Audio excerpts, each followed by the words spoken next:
एक ऐसा शिक्षक जो आज की तारीख में राजस्थान में सबसे लोकप्रिय शिक्षकों में से एक है।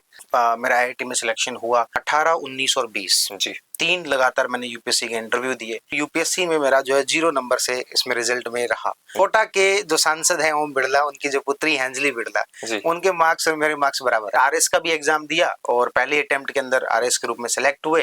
बीच बीच में तो मुझे लगता था यार और नहीं तो स्टैंड अप कॉमेडी कर लेंगे। अच्छा। तो मन बदलता रहता। मेरा बड़ा भाई मुझसे 2 क्लास आगे था, उसको मैं मैथ के भी सवाल समझा देता था। अच्छा। 2014 के अंदर ना एक यूट्यूब चैनल शुरू किया था। उस समय में चलता था रजनीकांत वर्सेस सीआईडी जोक्स। तो मैंने बनाया था Modi versus Kejriwal jokes, good friends versus best friends. अच्छा। ऐसे करके हमने एक वीडियो बनाई थी।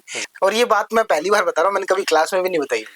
वो तो देखो, जो 3 साल का कॉलेज पीरियड होता है, क्या आपको लगता है कि इन 3 सालों को बेटर यूटिलाइज किया जा सकता है?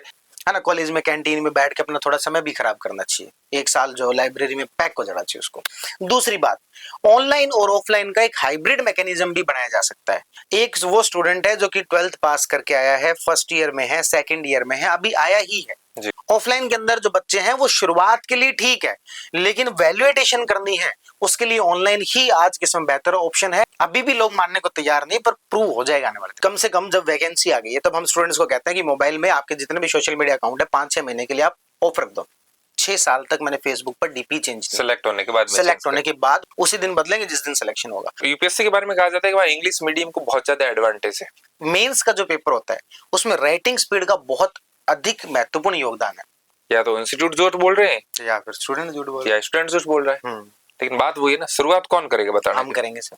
आप करेंगे? बिल्कुल करेंगे। अब हम जो पहले ऑन कैमरा हैं आप? बिल्कुल ऑन कैमरा है हम, कि पहला रिजल्ट हमारा वो आए उस दिन हम बताएं कि भाई हमारी क्वालिटी क्या थी। अच्छा। हमारे जो फाउंडेशन कोर्स है वो राजस्थान के अंदर सबसे सस्ते कोर्स में से होगा। आप हो ऑनलाइन लेकिन आप कभी भी ऑफलाइन आ सकते हो। ऑफलाइन भी शुरू कर दिया आपने? हाँ, अब हमने पता नहीं क्यों स्कूली शिक्षा को या शिक्षा को रोजगार से जोड़ दिया है। वो अंग्रेजों ब्रिटिश समय में एक कमेटी हुआ करती थी जिसने बड़ी एक अलोकप्रिय बात कही, एजुकेशन जो सिस्टम है अगले 3 से 4 साल के अंदर पूरा चेंज हो जाएगा। न्यूज़पेपर का कितना महत्व है, उसे कितना टाइम देना चाहिए, किस तरीके से पढ़ना चाहिए? कोटा जैसे शहरों में सुसाइड की टेंडेंसी बहुत बढ़ रही है। तो यदि मैं कहूँ कि मैं आईआईटी में नहीं गया तो क्या मैं जीवन में सफल नहीं हो सकता? हमसे पेरेंट्स ने कभी ये नहीं पूछा कि भाई आपके कितने मार्क्स है। हाँ ठीक है, खाना खा लिया, हाँ खा लिया। मौसम कैसे? हाँ ठीक है। बारिश पानी? हाँ ठीक है। और गांव के अंदर होते तो वो धेनो दापू पूछ लेता है। ठीक है, हालांकि उनका उद्देश्य तो गलत नहीं रहता होगा, पर उनका थोड़ा सा तरीका गलत रहता होगा। जब मैंने वीडियो बनाया शुरुआत में वो नहीं चले थे। हाँ। अगले साल चले थे वो वीडियोस। और आप क्या बेहद शानदार इकोनॉमिक पढ़ाते हैं, और आपने पीएचडी वगैरह कहाँ से की है? मैं क्या सर, मेरा सब्जेक्ट ही नहीं रहा इकोनॉमिक्स, लेना देना ही नहीं है। मेरा लेना देना ही नहीं है। कोरोना में फ्री बैठे थे तो उस समय में मुझे लगा कि ये राजस्थान इकोनॉमिक्स एक ऐसा सब्जेक्ट है जिसको कोई पढ़ाता नहीं। क्यों हुआ, कैसे हुआ, वो डेस्टिनी में लिखा हुआ था तो वो हो गया। उस समय में कोरोना में कौन पढ़ेगा? लोगों को तो जान बचाने की पड़ी थी। हाँ। उस समय में तो ये था कि गैस सिलेंडर मिलेगा कि नहीं मिलेगा, वो आपके क्या ऑक्सीजन सिलेंडर। मैं ये कहूँ कि शिक्षा के क्षेत्र में आपको इकोनॉमिक सर्वे ने स्थापित किया तो कुछ गलत तो नहीं है? आप पे आरोप लगता है कि आप स्टूडेंट की साइकोलॉजी के साथ खेलते हैं। मैं अभी कल परसों कोई वीडियो देख रहा था, उसके अंदर एक कमेंट आया हुआ था कि ये बंदा जो वो हिप्नोटाइज करता है। ये सब्जेक्ट में पढ़ने भी नहीं आया था, मेरा एग्जाम भी नहीं है, पर पता नहीं क्यों मैंने ये 1.5 घंटे की वीडियो देख ली। अच्छा। आज से 10 साल बाद मुझे पता है मैं आउटडेटेड हो जाऊंगा। रिजर्वेशन की कर रहा हूँ, आप किस पे क्या राय है, आप क्या सोचते हैं इस बारे में? यदि आपने बहुत शॉर्ट में बोल दिया तो आपकी कुछ बात क्लिप कट जाती है, कुछ क्लिप जो कट जाती है। उस वर्ग को उस रिजर्वेशन का फायदा मिले जिसके लिए डॉक्टर भीमराव अंबेडकर ने कल्पना की होगी। बिल्कुल। हमारे तो उस पारी वाला पेपर था इसलिए हम फेल हो गए, अगर चौथी पारी वाला पेपर होता तो पास हो जाते। नॉर्मलाइजेशन की प्रॉब्लम ये है कि हमारे यहाँ पर एक सर है रणजीत सर, उनकी हिंदी में 200 में 200 नंबर एसआई के अंदर। जब आरएस का पेपर एक दिन में हो सकता है तो एसआई वाला क्यों नहीं हो सकता? तो वो जो कुंठा है वो किस तरीके से निकालें, तो वो कुंठा निकाली जाती है संस्कृति के नाम पर। जब नेपाली, कोंकणी, मणिपुरी ऐसी छोटी छोटी भाषाओं को मान्यता मिली हुई है तो राजस्थानी को क्यों नहीं? राजस्थानी भाषा को मान्यता होनी चाहिए। अभी तक हमने ऐसा कुछ सोचा नहीं है, आपने अभी ध्यान दिलाया है तो इसके ऊपर सोच सकते हैं कि हमारी क्या रणनीति होगी, लेकिन अभी तक मैंने ऐसा इसके बारे में नहीं सोचा है। तुम कौन से हिंदी की बात कर रहे हो? कहाँ बोली जाती है हिंदी? तमिलनाडु का व्यक्ति तमिल बोलता है, केरल का व्यक्ति मलयालम बोलता है, कर्नाटक का व्यक्ति कन्नड़ बोलता है, आंध्र प्रदेश का व्यक्ति तेलुगु बोलता है, गुजरात का गुजराती बोलता है, महाराष्ट्र का मराठी बोलता है, पंजाब का पंजाबी बोलता है, कश्मीर का कश्मीरी बोलता है, बंगाल वाला बंगाली बोलता है, असम का असमिया बोलता है। तो तुम हिंदी लागू कहाँ करवाना चाह रहे हो? कास्ट सेंसस का मुद्दा 3-4 साल से बहुत गर्म है। एक इसमें बहुत बड़ा डिस्क्लेमर है कि इसका मिसयूज ना हो। Ultimate India 316 ultimate India 360 ultimate India 360 ultimate India 360 ultimate India 360 ultimate India 360 ज़्यादा से ज़्यादा शेयर करें, सब्सक्राइब करें। नमस्कार, अल्टीमेट इंडिया 360 पर आपका बहुत बहुत स्वागत एवं अभिनंदन है। मैं हूं आपके साथ कर्णिदान चारण।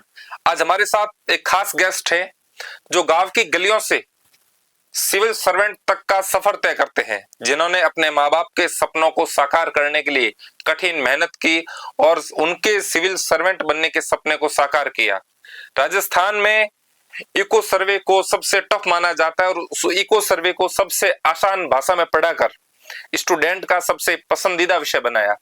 एक ऐसा शिक्षक जो आज की तारीख में राजस्थान में सबसे लोकप्रिय शिक्षकों में से एक है, जिसकी भाषा शैली इतनी सरल है कि उसको न सिर्फ स्टूडेंट सुनते हैं बल्कि गार्जियंस भी सुनते हैं। उनके करंट अफेयर को पढ़ाने का तरीका वाकई में अद्भुत है।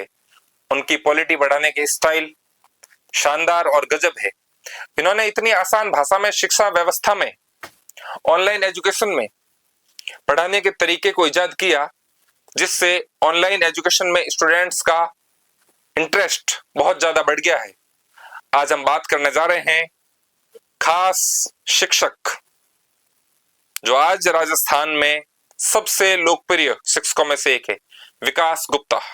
विकास जी, आपका बहुत बहुत स्वागत है। नमस्कार। सबसे पहले बहुत बहुत धन्यवाद आपका एक बेहतरीन इंट्रोडक्शन के लिए। जी सर। आप इसके लायक भी हैं और आप इसको डिजर्व करते हैं। जी धन्यवाद सर। हमारा पहला सवाल आपके बचपन को लेकर है। पारिवारिक पृष्ठभूमि कैसे रही? गांव की गलियों से सिविल सर्वेंट तक का सफर कैसा रहा? बचपन की स्कूलिंग कैसे रही? क्या बचपन में आप भी उतने ही नटखट थे जितना हर बच्चा होता है? बिल्कुल। मैं 10वीं क्लास तक जब वो हमारे कस्बे में ही पढ़ा, हिंदी माध्यम से पढ़ा और कितने नटखट थे उसके जो उदाहरण है वो माथे पर लगी हुई चोट बयां करती है जी। कि पूरा जो माथा है वो चोटों से भरा हुआ है या फिर पूरा जो शरीर है वो चोटों से भरा हुआ है, तो उसी की वही वजह है। उसके बाद में मैं जो है वो आईआईटी की तैयारी करने के लिए पहले सीकर गया। 11th क्लास के अंदर सीएलसी से पढ़ा और फिर मैं जो 12th क्लास के अंदर कोटा गया। मेरा आईआईटी में सिलेक्शन हुआ 12th क्लास के साथ ही, मैंने ड्रॉप आउट लिए बिना। उस समय में मुझे लगा कि नहीं, मुझे जो है इसमें नहीं जाना है, आईआईटी में जाना नहीं है। हालांकि मेरी रैंक भी थोड़ी पीछे थी पर आईआईटी मिल जाता, इस वजह से मैंने उसको नहीं चुना और मुझे लगा कि सिविल सर्विस की तैयारी के अंदर लगते हैं।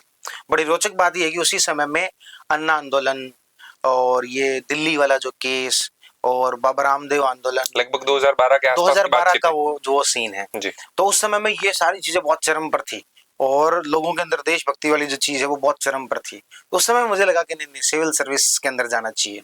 तो मैंने 12th के अंदर वो आईआईटी में सिलेक्शन के बावजूद जो है वो नॉर्मल बीएससी की और उसी समय से ये था कि वे सिविल सर्विस की तैयारी करेंगे। लेकिन फाइनली ग्रेजुएशन कंप्लीट होने के बाद, हालांकि मैं ग्रेजुएशन से पहले भी आ गया था, 3-3 4-4 महीने के लिए मैं पढ़ा था, लेकिन फाइनली ग्रेजुएशन कंप्लीट होने के बाद मैं इस सिविल सर्विस की तैयारी के अंदर आया और यूपीएससी का पहला अटेम्प्ट दिया, इंटरव्यू कॉल हुआ, second attempt interview call, third attempt interview call, लगातार 3 मैंने इंटरव्यू दिए। किस साल की बात है सर? 18, 19 और 20 जी। 3 लगातार मैंने यूपीएससी के इंटरव्यू दिए और एक में तो यूपीएससी में मेरा जो है 0 नंबर से इसमें रिजल्ट में रहा, मतलब कि कट ऑफ के बराबर नंबर थे, लेकिन उस समय में मेरा सिलेक्शन नहीं हुआ। उस समय में क्या होता है कि जो लिमिटेड सीट्स होती है बिल्कुल, उसके अंदर जो कैंडिडेट फिक्स है वो रखे जाते हैं और यूपीएससी की रिजर्व लिस्ट निकालती है। तो रिजर्व लिस्ट के बाद में मेरे जो मार्क्स थे वो लास्ट कैंडिडेट के बिल्कुल बराबर थे। अच्छा। और लास्ट कैंडिडेट भी कौन? कोटा के जो सांसद हैं ओम बिरला, उनकी जो पुत्री है अंजलि बिरला, उनके मार्क्स और मेरे मार्क्स बराबर है। 2020 की बात है? 2019 की बात। 2019 वाला यूपीएससी था जिसका रिजल्ट 2020 में आता है, तो उसके अंदर जो वो बराबर नंबर थे। तो काफी ज्यादा चर्चा का विषय वो बना था कि भाई अंजलि बिरला जो आईएएस कैसे बन गई। एक्चुअल में वो मीडिया थोड़ा गलत तरीके से पता, वो आईएएस नहीं बनी थी, रिजर्व लिस्ट में नाम आया था, पीछे की अलाइड पोस्ट जो मिली थी, लेकिन फिर भी फाइनल लिस्ट में नाम था और उसी फाइनल लिस्ट में मैं 0 नंबर से रहा था, उनके और मेरे नंबर बराबर रहे। तो साथ ही साथ जो इधर आरएस का भी एग्जाम दिया और पहले अटेम्प्ट के अंदर आरएस के रूप में सिलेक्ट हुए और फिर उसके साथ साथ पढ़ाना शुरू कर ही दिया था। तो बच्चों को वो चीज़ें पसंद आई क्योंकि हम वही चीज़ पढ़ा रहे थे जो चीज़ हमने खुद पढ़ी थी, जो चीज़ मुझे मुश्किल लग रही थी वही चीज़, तो इसलिए हम बच्चों को पसंद आई वो चीज़ें। आरएस में सिलेक्शन किस वर्ष हुआ? आरएस में 2000 ये आरएस की जर्नी है ना वो इसलिए लंबी हो जाती है कि 2018 के अंदर एग्जाम हुआ था प्री का, जी 2019 में हुआ मेंस का, और 2020 में आ गया फिर कोरोना, तो बिल्कुल। इसलिए 2021 में हुआ इंटरव्यू। तो मुझे आज भी याद है 13 जुलाई 2021 को आरएस का फाइनल रिजल्ट आया था। 18 की जर्नी 21 में जाके समाप्त 18 की जर्नी 21 में जाके ज्वाइनिंग 22 में। ज्वाइनिंग 22 ही मानो, क्योंकि दिसंबर 2021 हो गई थी। अच्छा, मतलब कुल मिला के आपका सपना था सिविल सर्वेंट बनने का। मुझे लगता है आईआईटी में पास होने के बाद लाखों रुपए का पैकेज आपको मिलता, 40-50 लाख का पैकेज तो आपको आराम से मिलता। देशभक्ति का इतना जज्बा कहाँ से आया था? वो मैं आपको बता रहा था कि उसी दौरान जो वो परिस्थितियां ऐसी थी, जी। बड़े बड़े आंदोलन हो रहे थे उस समय, और मैं खुद जो छोटे मोटे लेवल पर जो शहर में कस्बे में नहीं होते उस टाइम पे वहां पर शामिल भी हो जाता था। तो जिस टाइम आपने तैयारी शुरू करी उसके बाद फिर यूपीएससी दिया 2018 में, लेकिन उसके बाद विचार बदलता रहा कि एक इंटरव्यू में फेल हो गए फाइनली, 19 में भी फिर दूसरी बार भी इंटरव्यू में बाहर हो गए, फाइनली सिलेक्शन नहीं हो रहा है, तो दोबारा सफल हो गए, तो विचार बदला कि कहीं और मूव करते हैं, तो इस किसी और जॉब की तैयारी करें। हाँ, तो अभी जो जिस तैयारी के अंदर आ गए थे, जब यूपीएससी आरएस की तैयारी करने लग गए थे और इंटरव्यू तक जाते हैं ना, तो उसके बाद में वो कॉन्फिडेंस आ जाता है कि आज नहीं तो कल सेलेक्ट तो हो जाएंगे। तो उस दौरान तो मैं एकदम जो स्टेबल हो गया था कि नहीं यही करना है, लेकिन उससे पहले मन बदलता ही रहता है। देखो एक स्टूडेंट की लाइफ के अंदर जो है ना हमेशा का मन बदलता रहता है। बीच बीच में तो मुझे लगता था यार और नहीं तो स्टैंड अप कॉमेडी कर लेंगे। अच्छा। तो तो मन बदलता रहता है, वो बड़े उसमें कोई चीज नहीं है ना। कभी ऐसा लगता है अगर स्पिरिचुअलिज्म जैसा कुछ कर लेंगे। अच्छा। तो इसलिए फिर वो था कि, लेकिन जब से इंटरव्यू कॉल हुआ उसके बाद में ये तो पता हो गया था कि भाई हाँ इस फील्ड के अंदर अच्छा तो कर लेंगे, तो उसके बाद में स्टेबल हो गए। और फिर उसके बाद में ये बीच में एक टीचर वाला भी टैग जुड़ गया, जी। तो एक एक्स्ट्रा एडवांटेज भी वहां पर मिल गया। तो ये चीज है उसके अंदर। पढ़ाना कब शुरू किया सर? पढ़ाना तो ऐसा है कि दोस्तों को पढ़ाने की शुरुआत तो मैं जब से 10th क्लास में था तब भी मैं अपने आसपास के दोस्तों को पढ़ाता ही रहता था। इवन मेरी मैथ जो शुरुआत से बहुत अच्छी थी, मेरा बड़ा भाई मुझसे 2 क्लास आगे था, उसको मैं मैथ के भी सवाल समझा देता था। अच्छा। और फिर उसके बाद में जब हम यहाँ पे तैयारी करने आए तब उस समय में हम लाइब्रेरी में बैठ के 3-4 दोस्तों का जो ग्रुप था वो पार्क में बैठ के एक दूसरे को पढ़ाते थे। तो वहां से वो एक पढ़ाने का एक नेचुरल हॉबी ही थी, बचपन से ही था मतलब। हाँ, मतलब ये कह सकते हैं कि भाई दूसरों को बताना अच्छा ही लगता है। सिविल सर्विस की तैयारी कब शुरू करी? आप आफ्टर कॉलेज करी या 12th के बाद ही शुरू कर दी थी? मैंने सही मायने में जो ग्रेजुएशन के बाद शुरू की थी। एक्चुअल कंडीशन तो ये है कि मैं सेकंड ईयर में जयपुर आया था। अच्छा। और 3-4 महीने के लिए मैंने तैयारी की थी, लेकिन फिर वो कॉलेज के एग्जाम आ गए और उस वजह से फिर वो बीच में छोड़ के वापस चले गए। फिर 3-4 महीने और पढ़ाई की, लेकिन जब ये इस कहूँगी मैं कोई ब्रेक नहीं आया, तो वो तैयारी मैंने ग्रेजुएशन के बाद की। 2016 से मैंने जो तैयारी शुरू की थी इसमें। स्टैंड अप कॉमेडी की बात करी आपने कि मेरा कभी शौक था। हाँ, वैसे आप क्लास लेते हैं तब अच्छी खासी कॉमेडी कर लेते हैं? नहीं ऐसा तो कोई मेरा बहुत ज्यादा स्किल मुझे नहीं था, लेकिन उस समय में क्या वो एक और मैं आपको चीज बताऊं, उस समय क्या कि यूट्यूब आया ही था नया, मतलब यूट्यूब तो पुराना था शायद, वो इंटरनेट कनेक्टिव अपन नए थे, उससे थोड़ा सा नए थे, इंटरनेट कनेक्टिविटी नहीं थी। आपको पता हो तो मैंने 2014 के अंदर ना एक यूट्यूब चैनल शुरू किया था। अच्छा, आपने? हाँ मैंने, कि उस टाइम में ना ये बहुत सारे वाइन्स फेमस हो रहे थे। हाँ। तो जो बड़े बड़े यूट्यूबर हैं बीबी की वाइन्स और ये सब, उस समय में शुरुआत हुई ही थी। अच्छा। मैंने भी चैनल शुरू किया था और एक फेसबुक पेज बनाया था। अच्छा। ठीक है, उस समय में एक चलता था रजनीकांत वर्सेस सीआईडी जोक्स, बड़ा फेमस पेज हुआ करता था। तो मैंने बनाया था मोदी वर्सेस केजरीवाल जोक्स। ठीक है, और उस पे उस समय केजरीवाल जी भी राजनीति में नए उस समय में नए थे, तो 2-3 महीने के अंदर उस पे 13-14 हजार फॉलोवर भी हो गए। अच्छा। और YouTube चैनल पर भी सब्सक्राइबर आने शुरू। हमने एक वीडियो भी बनाई थी सब दोस्तों ने मिलकर, वाइन्स टाइप कहते हैं ना, good friends versus best friends. अच्छा। ऐसे करके हमने एक वीडियो भी बनाई थी, लेकिन फिर आगे हम तैयारी के इस दौरान तो उसको अपने वहीं पर ड्रॉप कर दिया। और ये बात मैं पहली बार बता रहा हूँ, मैंने कभी क्लास में भी नहीं बताई। पर एक बात है आप वो चलाते तो चलता बढ़िया सर। वो तो देखो जहाँ लेके जाना होता है डेस्टिनी ने, वहां पर चीजें जाती है। तो अभी भी हम YouTube की दुनिया में ही है, पहले भी चाहते यही थे, तो दूसरे तरीके से आए, लेकिन अंततः पहुंचे यहीं पर। तो छा गए हो YouTube की दुनिया में। ईश्वर की कृपा है, माँ सरस्वती का कृपा है, और क्वालिटी भी है। बाकी बहुत सारे लोग हैं मार्केट में। सर जैसा कि आपने बताया कि मैंने आफ्टर ग्रेजुएशन तैयारी शुरू करी, तो 12th के बाद में जो 3 साल का कॉलेज पीरियड होता है उसमें अक्सर लड़के तैयारी शुरू नहीं करते हैं। वो कहते हैं कि जब कॉलेज हो जाएगा उसके बाद अपन तैयारी शुरू करेंगे। क्या आपको लगता है कि इन 3 सालों को बेटर यूटिलाइज किया जा सकता है जिसका सपना सिविल सेवा है, और कैसे करना चाहिए? इसमें मैं ये कहूँगा कि कुछ कॉलेज ऐसे होते हैं जो कि बहुत अच्छी एजुकेशन करवाते हैं, जैसे अपन दिल्ली के कुछ कॉलेज हैं, DU के हैं, JNU हैं, जी राजस्थान यूनिवर्सिटी की कुछ सेगमेंट के अंदर क्लासेस अच्छी लगती हैं, तो उनको तो अपनी पढ़ाई पर ध्यान देना चाहिए, वो ऑटोमेटिकली उनकी सिविल सर्विस की तैयारी हो रही है। लेकिन राजस्थान पूरे भारत भर के अंदर ज़्यादातर हमारी जो स्कूली जो कॉलेज जो व्यवस्था है वो कोई बहुत ज़्यादा अच्छी है नहीं, तो वहाँ पर टाइम ज़्यादा खराब ही होता है ना, और फिर वो स्टूडेंट पॉलिटिक्स में लगता है। इससे ज़्यादा अच्छा है मुझे लगता है कि वो उसी समय में तैयारी कर दे तो बेहतर रहेगा।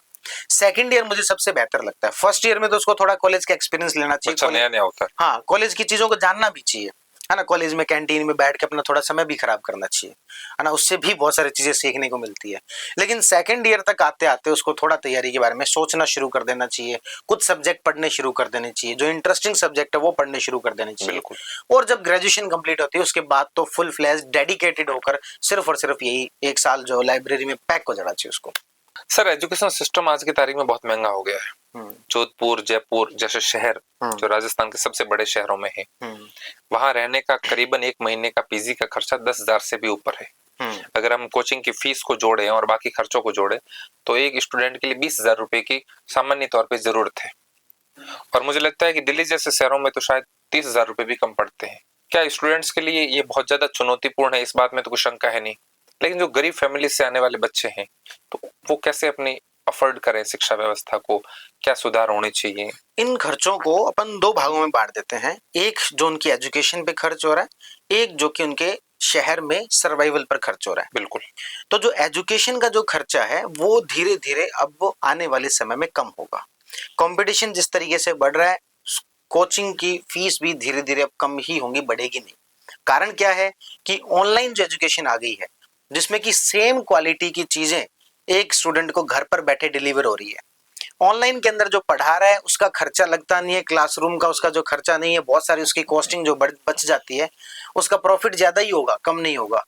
तो ऑनलाइन एजुकेशन के आने की वजह से एजुकेशन वाला जो पार्ट था वो खर्चा धीरे धीरे कम की तरफ जाएगा, बढ़ेगा नहीं। जो पहले ऑनलाइन जो कोर्स है, जैसे मान लेते हैं कि भाई IIT नीट की तैयारी के भी माने या फिर अपन RSIS के भी माने, जहां पहले ऑनलाइन कोर्स भी 70-80 हजार रुपए की हुआ करते थे, आज के समय में 15,000 20,000 से ऊपर रखना थोड़ा सा बुरा माना जाता है। बड़ी से बड़ी जो कोचिंग है, बड़ी से बड़ी जो संस्था है, वो भी इससे ज्यादा नहीं रख रहे हैं। तो इसका कारण ये है कि भाई अफोर्डेबिलिटी बढ़ेगी एजुकेशन के अंदर। हाँ, सर्वाइवल जो है, यहाँ पर रहने का जो खर्चा है वो जरूर बढ़ा है, लेकिन हम यदि देखें तो हमारी जो फीस है तो बहुत ज्यादा अफोर्डेबल है इसके अंदर। इसमें एक चीज मैं ये जोड़ना चाहूंगा कि आप कह रहे ऑनलाइन एजुकेशन बेस्ट है, तो इसमें तो ये भी हो सकता है कि विद्यार्थी बड़े शहर में आए भी क्यों, घर बैठे ही ऑनलाइन पढ़ ले, फिर तो रहने का खर्चा ही बच जाएगा एक प्रकार से। बिल्कुल, इसमें जो है, और आने वाला जो समय है सर, इसमें आप देखेंगे ट्रेंड जो है ना लगातार चेंज हो रहा है। एक समय हुआ करता था कि बच्चे गुरुकुल में जाकर टीचर के पास में 3 साल वहीं ही रहते थे। बिल्कुल। उसके बाद में हुआ कि अपने घर पर रह के पढ़ेंगे, लेकिन टीचर के पास बैठ के पढ़ेंगे। अब जो समय आ गया, बच्चा घर पे रहकर पढ़ना शुरू कर दिया है उसने, और ये जो रिजल्ट्स है ना, जो ये आपको अभी शायद अभी दिखने शुरू हो गए। वैसे तो 2 से 3 साल बाद में अपन देखेंगे तो यही रिजल्ट्स अपने को ज्यादा दिखाई देंगे। दूसरी बात, ऑनलाइन और ऑफलाइन का एक हाइब्रिड मैकेनिज्म भी बनाया जा सकता है कि भाई ऑनलाइन आपने पढ़ाई कर ली और उसके बाद में आपको कोई डाउट हो, आपको जो पेपर देने हैं, आपको मेंटोर्स के साथ बातचीत करनी है, वो हम जो है आपको ऑफलाइन सुविधाएं प्रोवाइड करवा रहे हैं। तो जो आपका एक इशू ये था कि मुझे एनवायरनमेंट फील नहीं होगा, कि जो पढ़ाई ऑनलाइन के अंदर प्रॉब्लम क्या है, घर पर बैठ के बच्चे को वो पढ़ाई का एनवायरनमेंट फील नहीं होता। लेकिन यदि उसको ये कह दिया जाए कि आपको पेपर देने आना है, यहाँ पर पेपर देने आप आ सकते हो, तो उसको एनवायरनमेंट भी फील कर लेगा। ऑनलाइन के अंदर दिक्कत है कि बच्चे को डाउट आ गया, वो पूछे किससे। यदि आपको मेंटोर प्रोवाइड करवा दिया जाए कि ये आपके लिए मेंटोर है, आप इनसे कभी भी पूछ सकते हो, सिलेक्टेड व्यक्ति है, आप इनसे पूछ सकते हो, तो उसको वो भी माहौल मिल गया। तो एक ऑनलाइन प्लस ऑफलाइन का एक हाइब्रिड मॉडल जो है वो आने वाले दिनों के अंदर। कोरोना के बाद एक ट्रेंड चेंज हुआ एजुकेशन में। पहले ऑफलाइन ही चलता था, मतलब ऑनलाइन का मेरे हिसाब से कोई कोशिश नहीं कर रहा था, या किसी ने कोशिश की नहीं। लेकिन कोरोना ने सिखा दिया कि अब पढ़ाना तो ऑनलाइन पड़ेगा, और जरूरत भी होगी, समय की जरूरत होगी। ट्रेंड चेंज जो हो रहा है ऑनलाइन एजुकेशन के पक्ष में कितना है? मतलब आप ये समझ रहे हैं कि जो ऑफलाइन एजुकेशन उसमें बच्चे का जुड़ाव तो होता है, इस बात में तो कोई डाउट नहीं है, और माना भी जाता है कि ऑफलाइन अगर बच्चा क्लासरूम में बैठ के पढ़ रहा है तो वो ज्यादा बेनिफिशियरी होगा। मैं इसमें फिर से स्टूडेंट्स को 2 कैटेगरी के अंदर कैटेगराइज करता हूँ। एक वो स्टूडेंट है जो कि 12th पास करके आया है, फर्स्ट ईयर में है, सेकंड ईयर में है, अभी आया ही है। जी। उसके लिए बहुत जरूरी है कि उसका मोटिवेशन लगातार बना रहे और वो ऑफलाइन आकर बैठ के पढ़े। अब मैं यदि दूसरे ऐसे कैंडिडेट को लेता हूं कि जो ऑलरेडी सर्विस में है, एग्जांपल के तौर पर कि वो बैंक में है, वीडियो है, पटवारी है, या फिर जो वो किसी दूसरी पोस्ट पर है, उसको चाहिए कि मुझे अपनी पोस्ट को अपग्रेड करना है, मुझे चीजों को सीखना है, तो क्या आप बता दो क्या वो ऑफलाइन में आना उसका संभव है? संभव नहीं है। बिल्कुल संभव नहीं है। बिल्कुल संभव नहीं। तो ऐसे लोगों के लिए क्यों ऑनलाइन सबसे बढ़िया प्लेटफॉर्म नहीं है? तो क्या है? उनका टाइम बचा, 6 घंटे क्लासरूम में बैठते, वही क्लासेस जो है घर पे बैठ के 3 से 4 घंटे में कंप्लीट हो जाएंगी। बिल्कुल। उनकी वो ऑप्शन जो था सेलेक्ट करने का, ऑफलाइन आ रहे हैं, 3 सब्जेक्ट चल रहे हैं, एक उसका खुद का सब्जेक्ट है जो उसे बहुत अच्छे से आता है लेकिन बैठना पड़ रहा है। ऑनलाइन के अंदर मन हुआ तो सब्जेक्ट लिया, मन हुआ तो नहीं लिया, तो उसका जो टाइम बच रहा है, आज के समय में पैसे से ज्यादा इंपॉर्टेंट चीज है टाइम। समय, बिल्कुल। ऐसा कहा जाता है कि 3 लेवल पर व्यक्ति सोचता है, सबसे पहले पैसे के लेवल पर, फिर टाइम के लेवल पर, फिर एनर्जी के लेवल पर। तो टाइम उसका जो बच रहा है वो वैल्यू एडिशन के अंदर लगाता है। ऑफलाइन के अंदर जो बच्चे हैं वो शुरुआत के लिए ठीक है, लेकिन वैल्यू एडिशन करनी है उसके लिए ऑनलाइन ही आज के समय बेहतर ऑप्शन है, और आने वाले दिनों में ये प्रूव हो जाएगा। अभी भी लोग मानने को तैयार नहीं, पर प्रूव हो जाएगा आने वाले दिनों में। आप एक कोचिंग भी चलाते हैं, क्योंकि आज के दौर में कोचिंग एक बहुत बड़ा बिजनेस बन चुका है। कोचिंग माफिया नाम का शब्द भी यूज होता है। क्या आपको लगता है कि सरकार को इसके लिए फीस रूल्स बढ़ा देने चाहिए, कि पैमाना बढ़ा देना चाहिए, इससे ज्यादा फीस ही नहीं रख सकते, ऐसा कोई सिस्टम जनरेट होना चाहिए? फीस जो है वो मेरे हिसाब से डिमांड और सप्लाई से चलता है जी। कि जिस हिसाब से डिमांड होगी उस हिसाब से जो है वो प्राइस उसके रखे जाएंगे, और इसको रेगुलेट करना बहुत हद तक सही नहीं होगा। ये कम्युनिस्ट कंट्री के अंदर ऐसा किया जाता है कि चीजों को रेगुलेट कर दिया, लेकिन कंपटीशन के कारण अपने आप ही कम हो जाएगी, ऑटोमेटिकली कम हो जाएगी, सरकार ना करे तब भी कम होगी, कंपटीशन आते ही कम होती है।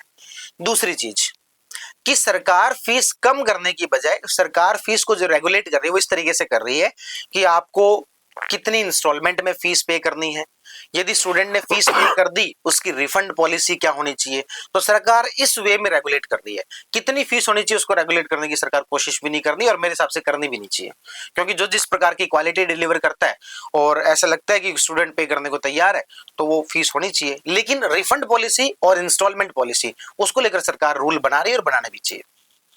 आप चूंकि राजस्थान के आज की तारीख में सुप्रसिद्ध शिक्षकों में से एक है, स्टूडेंट के सामने क्या क्या चैलेंजेस है जिनको आप नोटिस करते हैं, और आपके लिए ऐसा कहा जाता है कि आप स्टूडेंट की समस्या को बहुत जल्दी पकड़ते हैं, स्टूडेंट्स की जो नीड होती है उस पर आप काम करते हैं।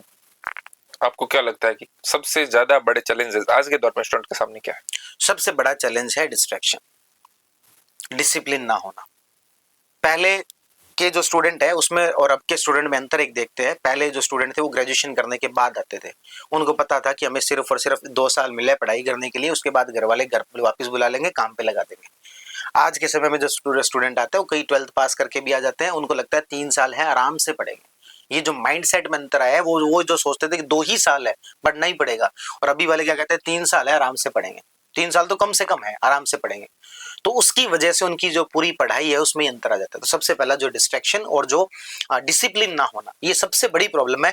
ये सोल्व हो जाए तो सारी चीजें ऑटोमेटिकली सोल्व हो जाएगी। स्टूडेंट के साथ प्रॉब्लम क्या आती है? टाइम मैनेजमेंट नहीं हो पाता। क्यों नहीं हो पाता? डिसिप्लिन नहीं है।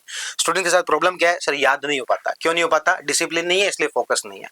तो सारी समस्याओं का एक ही समाधान है कि वो माइंडसेट लेके आना कि भाई 2 साल के अंदर सारी तैयारी करनी है, सेलेक्ट होके जाना है। यहाँ पर कोई मौज मस्ती करने के लिए नहीं आए हैं। जब वापस जा रहे होंगे आज से 4-5 साल बाद में, और जब बस में अपना सामान रख के जा रहे होंगे और घर वाले जब पूछेंगे, आस पड़ोस के जब लोग पूछेंगे कि भाई तैयारी करने गए थे क्या हुआ, और जब वो टॉन्ट करेंगे थानेदार साहब, एसडीएम साहब, उस समय में जो ध्यान में आएगा वो अभी से सोच लेंगे तो बेहतर रहेगा। डिस्ट्रैक्शन अपने आप ही नहीं होगा। मोबाइल सबसे बड़ी समस्या की जड़ आज के समय में हो चुकी है। डिसिप्लिन नहीं है, डिस्ट्रैक्शन ज्यादा हो रहा है। बिल्कुल। सोशल मीडिया कितना जिम्मेदार है? सोशल मीडिया से ज्यादा, हालांकि देखो ओवरऑल सोशल मीडिया जिम्मेदार है, पर है तो स्टूडेंट खुद ही जिम्मेदार कि सोशल मीडिया का बेहतर उपयोग भी कर सकता था। भाई कम से कम जब वैकेंसी आ गई है तब हम स्टूडेंट्स को कहते हैं कि मोबाइल में आपके जितने भी सोशल मीडिया अकाउंट है 5-6 महीने के लिए आप ऑफ रख दो। आपको मैं एक छोटा सा एग्जांपल देता हूँ। मैंने फेसबुक पर अपनी जो डीपी है 2016 के बाद 2022 के अंदर चेंज की। 6 साल तक मैंने फेसबुक पर डीपी चेंज की, सेलेक्ट होने के बाद सेलेक्ट होने के बाद, और उस दौरान मेरी कोई पोस्ट भी नहीं मिलेगी। और मैंने 2016 के अंदर जब डेडिकेटेडली तैयारी करनी शुरू कर दी थी। मैं बहुत कम बताता हूँ, बीच बीच में मैं कुछ ना कुछ अपने लिए, खुद के लिए कुछ संकल्प लेते रहता हूँ। जी। तो मैंने उस समय में संकल्प लिया था कि मेरा यदि जिस दिन सिलेक्शन होगा तभी डीपी चेंज करूंगा, उसके अलावा मैं डीपी चेंज नहीं करूंगा, ठीक है। और वो जो फोटो है 2016 वाली, जो बिल्कुल उसमें बच्चा सा लग रहा हूँ, तो वो 2017 हो गया, 18 हो गया, 19 हो गया, 20 हो गया, 21 हो गया, पढ़ाना शुरू कर दिया। अब बच्चे जो मुझसे पढ़ते हैं वो देख रहे हैं कि सर की डीपी तो ऐसे लगी, वो मुझसे पूछते थे सर डीपी क्यों नहीं बदलते हो। तो मन ही मन संकल्प था कि नहीं, उसी दिन बदलेंगे जिस दिन सिलेक्शन होगा। फिर आरएस में सिलेक्शन हुआ तब जाके वो डीपी बदली, उससे पहले डीपी नहीं बदली। और जब भी एग्जाम होता था 3-4 महीनों के लिए, 5 महीनों के लिए सोशल मीडिया बंद मिलता था। मैं खुद सोशल मीडिया खूब चलाता हूँ, एक्टिव रहता हूँ, लेकिन जब मुझे आवश्यकता है उस समय में सोशल मीडिया नहीं चलाएंगे। मतलब हमें ये देखते रहें कि सोशल मीडिया को हम चला रहे हैं, सोशल मीडिया हमें चला रही है। सही बात है। दो चीज है। सर आपने यूपीएससी दिया, 3 बार दिया, सक्सेस नहीं हो पाए वो अलग बात है, लेकिन जिंदगी में बहुत कुछ सीखा। एक यूपीएससी के बारे में कहा जाता है कि वहाँ इंग्लिश मीडियम को बहुत ज्यादा एडवांटेज है, हिंदी मीडियम बहुत नुकसान में है वहाँ। वास्तविक परिस्थितियां क्या है, क्योंकि आपने बहुत नजदीक से फेस किया है, बात करने में और समस्याओं को फेस करने में जमीन आसमान का अंतर होता है, थोड़ा बताइए। ये जो चैलेंज है, सबसे पहले तो शुरुआत हो जाती है कि हिंदी बैकग्राउंड का जो स्टूडेंट है वो एक ऐसे विचार के साथ में आता है कि यार नौकरी लगने के लिए जा रहे हैं। इंग्लिश बैकग्राउंड का जो स्टूडेंट है वो प्रॉपर आईएएस बनने के लिए आता है।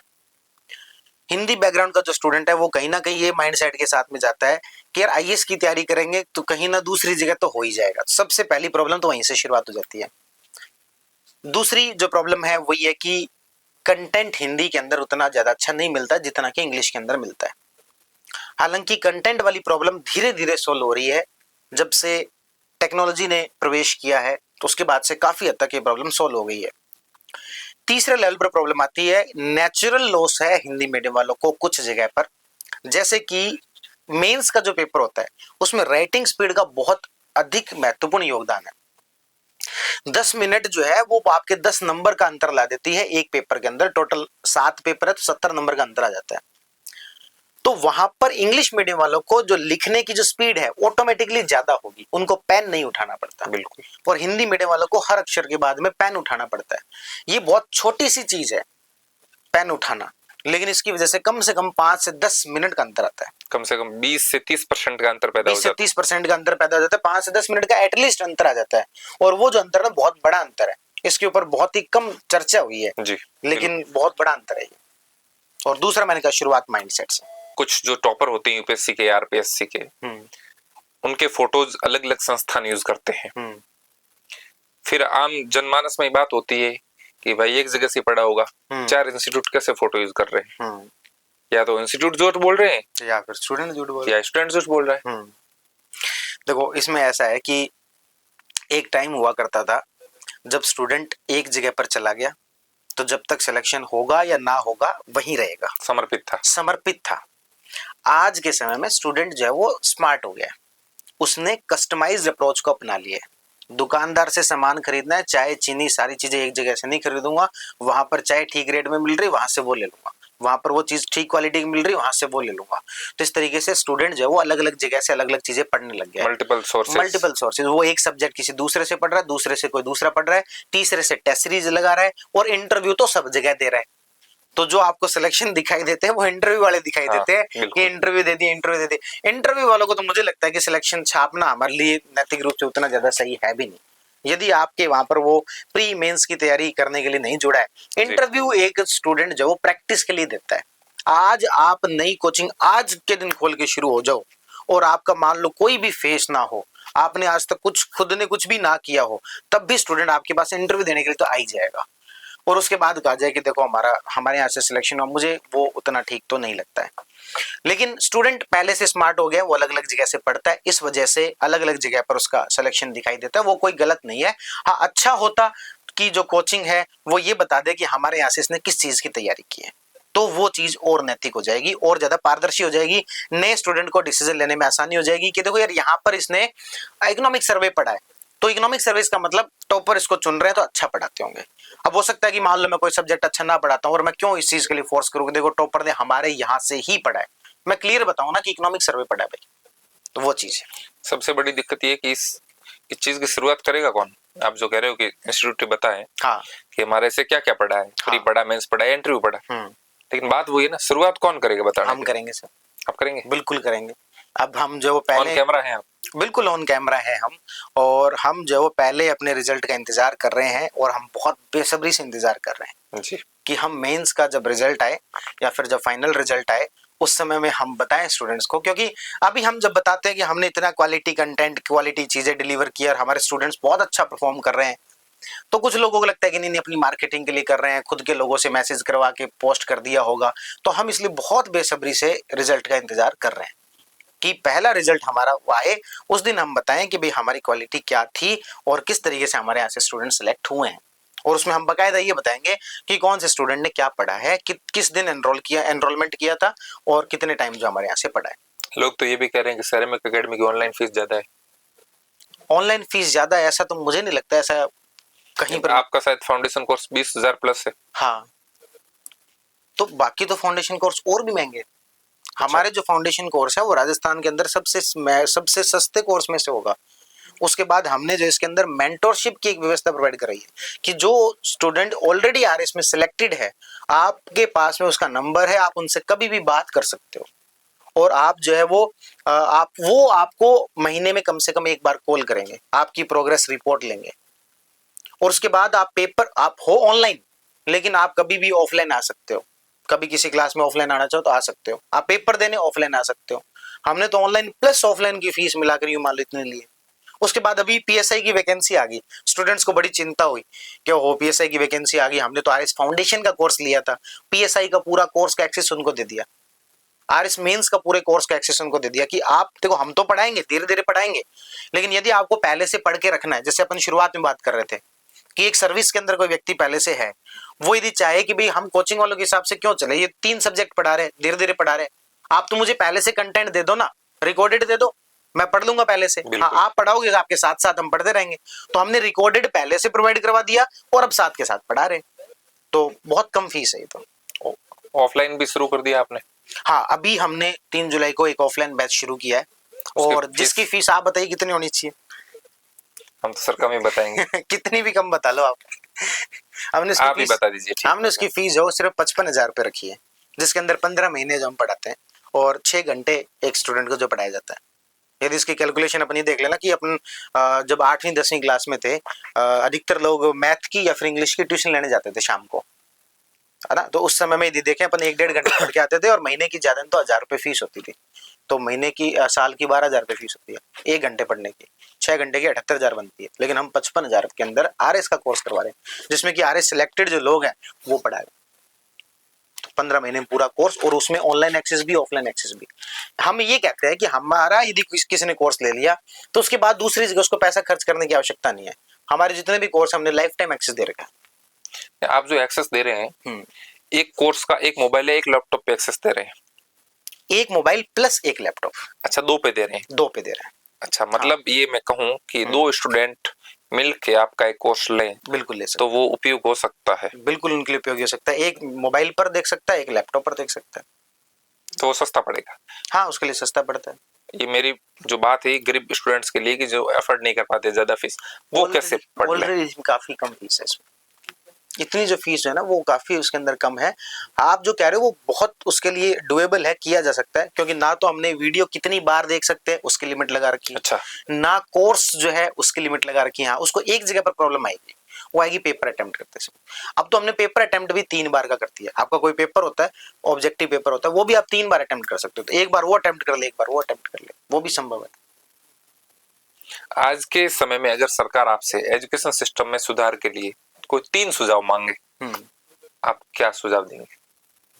एजुकेशन सिस्टम में मतलब क्या, स्कूली शिक्षा में आप चाह रहे हैं या कॉलेज की शिक्षा में? मैं दोनों में चाह रहा हूँ। दोनों में मिक्स चाह रहे हैं, हाइब्रिड। हाइब्रिड के अंदर। तो मैं तो ये चाहता हूँ कि स्कूली शिक्षा के अंदर तो जो वैल्यूज है, जैसे अपन शुरुआत में बात कर रहे थे, डिसिप्लिन, ये सब चीजों पर बहुत ज्यादा फोकस होना चाहिए। ये सारी चीजें उनको बहुत अच्छे से सिखाई जानी चाहिए।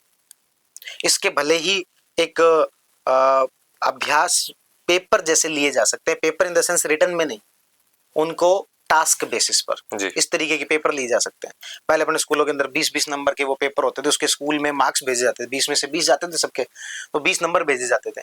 वो जो 20 नंबर है क्यों ना ऐसे टास्क बेसिस पर पेपर होने चाहिए। स्कूली शिक्षा के अंदर डिसिप्लिन, क्योंकि बच्चा एक कोरा कागज होता है, बच्चे को जो सिखा दिया जाए उसके जीवन में लंबे समय तक चलता है। तो बच्चे को मुझे लगता है कि स्कूली शिक्षा के अंदर ही डिसिप्लिन और ये जो लाइफ के जो बेसिक्स है, जिससे कि वो किसी भी फील्ड में जाएगा तो वहां पर काम आएगा। हमने पता नहीं क्यों स्कूली शिक्षा को या शिक्षा को रोजगार से जोड़ दिया है, जबकि शिक्षा किस लिए थी। गुरुकुल के अंदर पढ़ने जाते थे, राजा महाराजाओं के बच्चे पढ़ने जाते थे। बिल्कुल। क्या राजा महाराजा का बच्चा जो जाके कोई रोजगार करेगा क्या? बिल्कुल नहीं। नहीं करेगा। उसको पता है मुझे राजपाट संभालना है, पर फिर भी एजुकेशन लेने जाता था ना। तो एजुकेशन लेने जाने का पर्पज क्या था?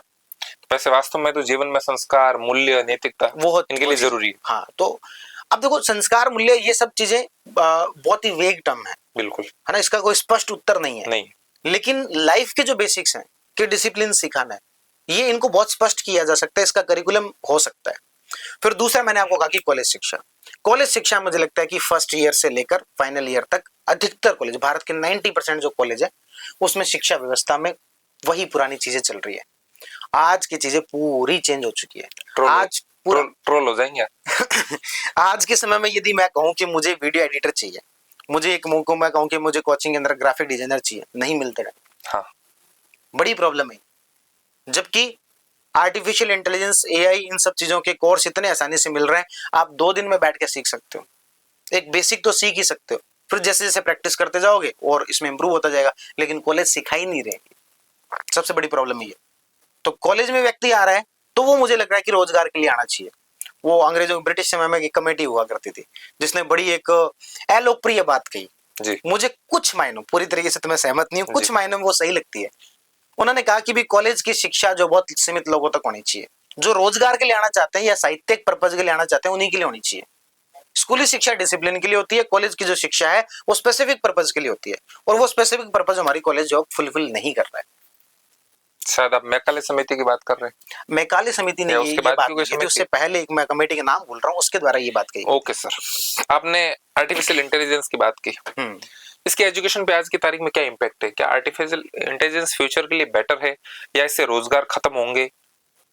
आपकी राय? मुझे लगता है इससे रोजगार खत्म नहीं होंगे और इससे जो रोजगार बढ़ेंगे ही। जब कंप्यूटर आया था, जब मोबाइल आया था, सब लोगों ने यही कहा था कि ये घड़ी का काम भी कर देगा, ये जो है वो अलार्म का काम भी कर देगा, इससे बहुत सारे रोजगार खत्म हो जाएंगे। जबकि इन्होंने रोजगार को बढ़ावा दिया, उल्टा हुआ है। तो जो भी टेक्नोलॉजी आती है वो रोजगार को अल्टीमेटली बढ़ावा देती है, लेकिन बढ़ावा मिलेगा उसी को जो कि स्किल्स के साथ में अपडेट करता रहेगा। और जो आपने कहा कि एजुकेशन पर क्या फर्क पड़ेगा, एजुकेशन जो सिस्टम है अगले 3 से 4 साल के अंदर पूरा चेंज हो जाएगा, और इसके अंदर जो अपडेट होगा, खुद को अपडेट करेगा, वही सरवाइव करेगा। ट्रेडिशनल तरीकों से काम नहीं चलेगा। आज के समय में स्टूडेंट जो है वो बहुत होशियार हो गया इस मामले के अंदर, और होना भी चाहिए, समय के साथ अपडेट होना चाहिए। जब टेक्नोलॉजी इतनी जल्दी अपडेट हो रही है तो हम धीरे धीरे से खुद को अपडेट करें। तो 3 से 4 साल बाद में मुझे लगता है एजुकेशन सिस्टम में काफी बड़ा परिवर्तन आ जाएगा। जो कभी स्टूडेंट को प्रॉब्लम हुआ करती थी कि हम प्रैक्टिस क्वेश्चन कहाँ से करें, आज के समय में चैट जीपीटी को कहोगे सारे PYQ मुझे दे दे, 2 मिनट में लाके दे देगा वो। आपको ना तो कोई बुक खरीदनी, कुछ नहीं खरीदना, 2 मिनट में सारे PYQ आपके सामने लाके दे देगा। इससे ज्यादा बेहतरी और क्या चाहिए? प्रैक्टिस क्वेश्चन चाहिए, उसको बोल दो वो दे देगा। उसको बोल दो कि नोट्स मुझे अच्छे सीक्वेंस में अरेंज करके दे दे, वो कर देगा। हालांकि ह्यूमन जो बीच में आवश्यकता है वो रहेगी, मानव आवश्यकता को रिप्लेस नहीं किया जा सकता। उसको ठीक तरीके से गाइड करने के लिए वो कोचिंग में उसने गाइड हो गया, सीख लिया उसने, और उसके बाद में प्रैक्टिस वगैरह के लिए निर्भरता कोचिंग वालों पर, टीचर्स पर, इस पर धीरे धीरे कम हो जाएगी। कब? बिल्कुल कम हो जाएगी। सर, हमारे दर्शकों में बहुत सारे दर्शक ऐसे हैं जिनका सिविल सेवा से कोई लेना देना नहीं। आप चूंकि करंट अफेयर्स पढ़ाते हैं, बहुत अच्छे तरीके से पढ़ाते हैं, करंट इश्यूज पे आप क्लासेस भी लेते हैं, एक सामान्य व्यक्ति के जीवन में करंट अफेयर या न्यूज़पेपर का कितना महत्व है? उसे कितना टाइम देना चाहिए? किस तरीके से पढ़ना चाहिए? मुझे लग रहा है स्टूडेंट से ज्यादा करंट अफेयर की वीडियोस और न्यूज़पेपर, वो जो सामान्य लोग जो कि एग्जाम नहीं दे रहे हैं वो पढ़ रहे हैं जी। उनको तो सुबह उठते ही चाय के साथ में न्यूज़पेपर चाहिए। स्टूडेंट्स के साथ में माथाफोड़ी करनी पड़ती है कि न्यूज़पेपर पढ़ा करो। सामान्य व्यक्ति तो पढ़ रहा है पहले से, स्टूडेंट्स को पढ़ना चाहिए, उनको बताना चाहिए पढ़ा करो इसको। तो एक बात यह है कि स्टूडेंट्स जो बाकी सामान्य जो लोग हैं वो न्यूज़पेपर पढ़ते हैं। और आज के समय में जो इंफॉर्मेशन एक्सेस जो हुई है, बहुत सारे ऐसे यूट्यूब पर ऐसे चैनल हैं जो कि पहले एजुकेशन से शुरू हुए, लेकिन उन्होंने अपना पूरा शिफ्टिंग ही एक तरीके से न्यूज़ पर कर लिया है। वो जो डेली लाइफ में क्या इंसिडेंट्स हो रहे हैं, क्या क्या इंफॉर्मेशंस आ रही हैं, वो जो बताना शुरू कर दिया। सर इसमें थोड़ा एक इशू ये है कि थोड़ा मिसगाइडिंग भी है। हाँ, सबसे बड़ी प्रॉब्लम ये है हाँ। कि मिसगाइडिंग इसके अंदर बहुत ज्यादा है। पर जो एक सामान्य व्यक्ति जिसको एग्जाम नहीं देना, वो एक अपने सामान्य जानकारियों को इकट्ठा करने के लिए, हाँ आसपास में क्या चल रहा है उससे अवेयर रहने के लिए वो चीजों को जो है लेता है, तो वो सारी चीजें अवेलेबल हो जाती है। सर आजकल के दौर में बच्चा जब असफल हो जाता है, जब मन माफिक सफलता नहीं मिलती है, कोटा जैसे शहरों में सुसाइड की टेंडेंसी बहुत बढ़ रही है, बहुत ऐसी घटनाएं आमतौर पर सामने आ रही है। इसके लिए आप पेरेंट्स और स्टूडेंट्स को क्या सुझाव देंगे? क्योंकि पेरेंट्स का भी कर्तव्य बनता है कि वो अपने बच्चों पर अनावश्यक प्रेशर नहीं डाले। तो पेरेंट्स को तो सबसे बड़ा सुझाव यही है कि आसपास में ऐसे लोगों की एक लंबी चौड़ी लिस्ट है, मतलब एक नहीं, आपको हजारों एग्जाम्पल देखने को मिल जाएंगे। इवन मैं कहूंगा किसी भी पेरेंट्स को मैं कहूंगा कि आप जिस भी व्यक्ति को आदर्श मानते हैं, हो सकता है वो स्कूली शिक्षा के अंदर या कॉलेज शिक्षा के अंदर सफल हो ही नहीं पाया। आप मन में सोच ले कि आप किस व्यक्ति को आदर्श मानते हैं, तो वो स्कूली और कॉलेज शिक्षा के अंदर, रोजगार के अंदर सक्सेस हो ही नहीं पाया। हम ज्यादातर आदर्श किसको मानते हैं? या क्रिकेटर को मानते होंगे, या नेता को मानते होंगे, या सेलिब्रिटी को मानते होंगे, उनमें से कोई भी ज्यादातर जब वो सफल नहीं हो पाए। तो किसी एक फील्ड में सफल ना होना या फिर कुछ समय के लिए सफल नहीं होना, अपन एक फील्ड ही पूरा तरीके से नेगलेक्ट क्यों करें? यदि मैं खुद की बात लूं तो मैं कहूँ कि यदि मैं आईआईटी में नहीं गया क्योंकि रैंक पीछे थी, उसमें एक मैंने फैक्ट बता दिया, मेरा आईआईटी में सिलेक्शन हुआ, लेकिन हिडन फैक्ट ये भी रैंक पीछे थी। तो यदि मैं कहूँ कि मैं आईआईटी में नहीं गया तो क्या मैं जीवन में सफल नहीं हो सकता? तो हमारे सामने जब हजारों सैकड़ों एग्जाम्पल पड़े हैं तो उन सब चीजों को देखते हुए बच्चे के साथ में लगातार कम्युनिकेशन रहे, उसको ये उल्टा सिखाया जाना चाहिए। हमसे पेरेंट्स ने कभी ये नहीं पूछा कि भाई आपके कितने मार्क्स आए, हाँ ठीक है खाना खा लिया, अपने पापा के साथ तो बातचीत ही 10 सेकंड 15 सेकंड पास हो गए, हाँ बस, कि भाई 10-15 सेकंड बातचीत होती है, खाना खा लिया, हाँ खा लिया, मौसम कैसे, हाँ ठीक है, बारिश पानी, हाँ ठीक है। और गांव के अंदर होते तो वो धेनो दापू पूछ लेता है, ठीक है, खेती वगैरह का। खेती वगैरह, बस इतनी सी बात होती है, बाकी ज्यादा कोई बात ही नहीं होती। हाँ मम्मी जो है वो चीजों को डिटेल में जानती है कि क्या चल रहा है, कौन दोस्त बने, ये हाँ, वो, ये वो बात सारी सही। चीजें। तो पेरेंट्स का उस तरीके का सपोर्ट हो कि भाई हाँ ठीक है, जो चल रहा है तू अपने हिसाब से कर लेगा, जैसा हमने एक तरीके से छोड़ा था उससे तो बेहतर ही कर रहा है। तो जैसे मेरे फैसले लेने के अंदर मेरे पेरेंट्स बहुत ज्यादा हस्तक्षेप नहीं करते हैं, क्योंकि उनको पता है कि ठीक है अभी तक जितने फैसले लिए वो खुद से ले रहा है, तो आगे के फैसले भी जो भी लेगा। सर ऐसा भी है ना कि माँ बाप की स्टूडेंट से एम्बिशंस बहुत ज्यादा बढ़ गई है। माँ बाप, कई मामलों में तो ये सामने आया है कि माँ बाप सक्सेस नहीं हो रहे, वो सारी इच्छाएं बच्चे पे डाल देते कि भाई आप कर लो। हाँ, तो ये एक गलत प्रवृत्ति है जिसके अंदर अपनी एक तरीके से कुंठाएं हाँ, बच्चे के ऊपर बच्चों को डाली जा रही। तो ये गलत है। हालांकि उनका उद्देश्य तो गलत नहीं रहता होगा, पर उनका थोड़ा सा तरीका गलत रहता होगा, इस वजह से बच्चा बहुत ज्यादा दबाव जो वो झेल लेता है। और इसके अलावा एक मुझे ऐसा लगता है कि बच्चे जब भी यदि शहरों से बाहर जाते हैं तो उनके दोस्त भी अच्छे होने चाहिए, उसका बड़ा रोल है। संगत का बड़ा फर्क बहुत पड़ता है। अच्छा, बहुत बड़ा रोल है।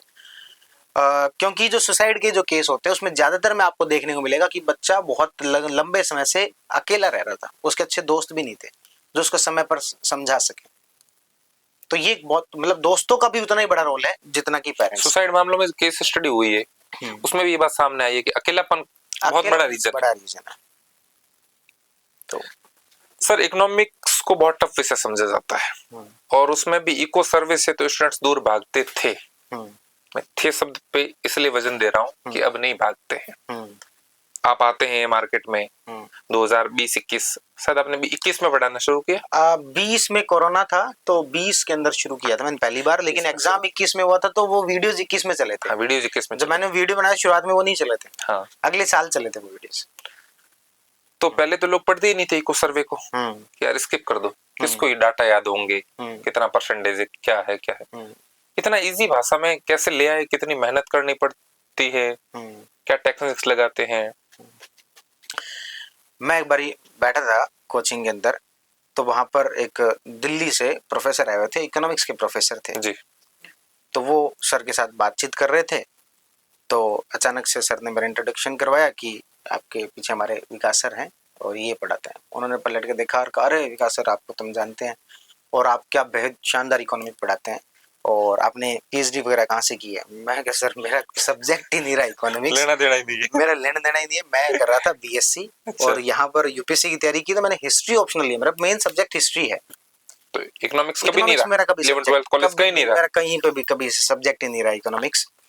तो इकोनॉमिक, और मैंने राजस्थान की भी पढ़ाई नहीं की, मैं यूपीएससी की तैयारी कर रहा था तो मैंने राजस्थान भी पढ़ा नहीं, मैं खुद का जब एग्जाम देने गया तो मुझे राजस्थान इकोनॉमिक्स कभी पढ़ी नहीं थी। कौन कहता है आसमां में सुराख नहीं होता, एक पत्थर तो तभी से उछालो यारो। तो उस समय में ये है कि चल रहा था कोरोना, कोरोना में फ्री बैठे थे, तो उस समय में मुझे लगा कि ये राजस्थान इकोनॉमिक्स एक ऐसा सब्जेक्ट है जिसको कोई पढ़ाता नहीं है, बिल्कुल। तो क्यों ना इसको डिटेल में पढ़ाया जाए। तो मैंने उसको पढ़ना शुरू किया। एक दिन में मुझे एक वीडियो बनानी होती थी, तो मैं एक वीडियो पर 7-8 घंटे की मेहनत करता था। इसको ठीक तरीके से कैसे प्रेजेंट किया जाए, कैसे यूपीएससी में जो पढ़ी हुई उस इंफॉर्मेशन को यहाँ पर लाया जाए। 7-8 घंटे से कब कितना निकलता था? आधे घंटे का? 7-8 घंटे से आधे 1 घंटे का मान लो। 1 घंटे की वीडियो रिकॉर्ड होती थी, लेकिन उससे पहले मैं 7-8 घंटे उसको लेकर पढ़ता। पूरे दिन की मेहनत। पूरे दिन की मेहनत, क्योंकि कोरोना में फ्री बैठे थे, दूसरा कोई काम था नहीं, तो वो हो गया। जी। कई बार माँ सरस्वती आपसे कुछ काम करवाती है, करते नहीं हो आप, करवाती है, तो वो काम मुझे लगता है कि हो गया मुझसे। क्यों हुआ, कैसे हुआ, वो डेस्टिनी में लिखा हुआ था, तो वो हो गया। तो 7-8 घंटे पढ़े, उसके बाद में एक वीडियो बनाई, तो बहुत अच्छे तरीके से चीज़ों को प्रेजेंट किया, वो चीज़ों को थोड़ा सा आसान कर दिया। पहले खुद ने वो पूरी गुत्थी को चल जाए कि भी कैसे चीज़ों को आसान करके प्रेजेंट किया जाए, तो वो किया। वो उस समय में भी वो वीडियो नहीं चले, जब मैंने शुरुआत में वीडियो डाले थे उस समय में कोरोना में कौन पढ़ेगा, और वो भी सर्वे जैसा सब्जेक्ट जिसमें कि फैक्ट्स की भरमार है, वो कोई क्यों पढ़ेगा। वो चला 2021 में जब एग्जाम पास में, लोगों को तो जान बचाने की पड़ी थी। हाँ उस समय कौन पढ़े सर्वे? ये था कि गैस सिलेंडर मिलेगा कि नहीं मिलेगा, वो आपके क्या ऑक्सीजन सिलेंडर जिंदा कैसे बच जाए, बस वो सबसे बड़ा वो सबसे बड़ा इश्यू था। तो 2021 में एग्जाम आया, तो एग्जाम के दौरान चला, तो उनको पता लगा कि हाँ साल भर पहले ही वीडियो बना के रखी हुई है। तो मैं ये कहूँ कि शिक्षा के क्षेत्र में आपको इकोनॉमिक सर्वे ने स्थापित किया, तो कुछ गलत तो नहीं है? मतलब मेरी जो पहचान बनी तो वो इकोनॉमिक सर्वे से बनी, ऐसा मुझे लगता है कि एक बार होता क्या है कि आपके ऊपर कुछ एक टैग लगे होते हैं, तो हाँ। फिर स्टूडेंट उस चीज को मान लेता है। जैसे आरएस के सिलेक्शन का टैग, यूपीएससी में इंटरव्यू दी होने का टैग। यदि मैं बहुत अच्छा पढ़ा रहा होता लेकिन मेरे पास ये टैग नहीं होते, तो शायद स्टूडेंट उतना अच्छे से नहीं मानते। बिल्कुल। तो इकोनॉमिक सर्वे ने मुझे वो टैग देने का काम किया कि आपको वो टैग मिला कि हाँ बहुत एस्टेब्लिश टीचर हैं। उसके बाद में स्टूडेंट्स की विश्वास बढ़ जाता है, और एक बार विश्वास बढ़ जाता है उसके बाद में उसके माइंड के अंदर चीजें जो भेजी जा सकती है। ये पूरा साइकोलॉजिकल प्रोसेस होता है। टीचिंग जो है ना वो एक तरीके से साइकोलॉजिकल प्रोसेस है, वो फैक्ट्स को बताना नहीं है। उसमें आपको देखना पड़ता है कि ऑडियंस कौन है सामने। यदि 12th पास करके आई हुई ऑडियंस है तो उसको फिर मैं अलग तरीके से आप पे आरोप लगता है कि आप स्टूडेंट की साइकोलॉजी के साथ खेलते हैं। ये भी मैं अभी कल परसों कोई वीडियो देख रहा था, उसके अंदर एक कमेंट आया हुआ था कि ये बंदा जो वो हिप्नोटाइज करता है। ये सब्जेक्ट में पढ़ने भी नहीं आया था, मेरा एग्जाम भी नहीं है, पर पता नहीं क्यों मैंने ये 1.5 घंटे की वीडियो देख ली। अच्छा। तो तो ऐसे अच्छे आरोप मुझ पे लगते रहे तो मुझे बढ़िया ही लगता है। अच्छा। पर वो है कि भाई मैं कम से कम ये थोड़ा सा मुझे ऐसा लगता है कि स्टूडेंट्स के बीच रहता हूँ, लगातार उनसे मिलता जुलता रहता हूँ, तो क्या उनके माइंड में चल रहा है तो उसको ठीक तरीके से जानता हूँ। क्योंकि मैं रिसेंट तक एग्जाम देता है, 2024 तक तो मैं एग्जाम खुद ही दे रहा था, इसलिए मैं इस प्रोसेस में हूँ। आज से 10 साल बाद मुझे पता है मैं आउटडेटेड हो जाऊंगा। आज से 10 साल बाद मुझे पता है, स्टूडेंट्स बहुत प्यार करते हैं आपको। ये तो मैं कह रहा हूँ बहुत धन्यवाद है ईश्वर का कि बाकी मेहनत सभी लोग कर रहे हैं और सभी लोगों को उतना अच्छा प्लेटफॉर्म भी नहीं मिल पाता। मुझे शुरुआत से बहुत अच्छा प्लेटफॉर्म मिला, तो मैं बहुत ज़्यादा कृतज्ञ हूँ कि मुझे ईश्वर ने हर जगह पर कुछ ना कुछ प्रोवाइड किया। मुझे अच्छा उम्मीद है कि आप स्टूडेंट्स जो आपको प्यार करते हैं वो लौटाएंगे इस रूप में कि आप अपनी फीस को लिमिटेड रखेंगे। आप स्टूडेंट्स हितों के लिए कार्य करते रहेंगे जी। आप गरीब स्टूडेंट्स के लिए फीस में भी जितना हो सकता है उतना डिस्काउंट देते रहेंगे। जी जी जी बिल्कुल बिल्कुल, ये जो कार्य है वो हमारे निरंतर चलते रहते हैं। और अभी जैसे कल ही हमने एक अनाउंसमेंट किया कि पीएसआई की जो वैकेंसी है उसमें पुलिस कांस्टेबल जो होते हैं वो जब फील्ड में एसआई को सीआई को एसएचओ को देखते हैं तो उनकी बड़ी इच्छा होती है कि तैयारी करें। तो हमने जो है ये रखा कि जो भी आर्मी में है और जो भी पुलिस कांस्टेबल है उनको हमने अलग से 40% का डिस्काउंट रखा कि आप तो कोर्स लीजिए, 40% का डिस्काउंट आपको मिलेगा। आपको बस कुछ नहीं करना, कार्ड दिखाना है और उसके बाद में आप जो उसकी पढ़ाई शुरुआत करो। बीपीएल वालों के लिए कुछ है डिस्काउंट वगैरह? बीपीएल वालों के लिए भी कर सकते हैं। अभी तक हमने ऐसा मैकेनिज्म नहीं बनाया क्योंकि उसमें वही थोड़ा है कि भी पुलिस वालों का कार्ड जो है ना वो सर लेना आसान। नो डाउट आपका मैकेनिज्म मुझे लगता है बहुत जल्दी बन भी जाएगा। हाँ। और आप अच्छे काम कर रहे हैं। हाँ। सर आप पॉलिटी पढ़ाते हैं, अच्छे से पॉलिटी समझाते भी हैं, हिंदुस्तान में एक मुद्दा हमेशा से विवादों में भी रहा है और चर्चा में भी रहा है, जिसकी अगर ऐतिहासिक पृष्ठभूमि को देखा जाए तो वहां तर्क और कुतर्क, पक्ष और विपक्ष हमेशा से मजबूत रहा है। जो पक्ष है वो मजबूत है लोगों के। मैं बात रिजर्वेशन की कर रहा हूँ। आपकी इस पे क्या राय है, आप क्या सोचते हैं इस बारे में? रिजर्वेशन को लेकर हम पॉलिटी पढ़ाते हैं तो उसमें जब मुद्दा आता है तो मैं लगभग 2 से 3 घंटे लेता हूँ इस टॉपिक पर बोलने के लिए, क्योंकि इसमें क्या है, डिटेल में बोलना पड़ता है। बिल्कुल।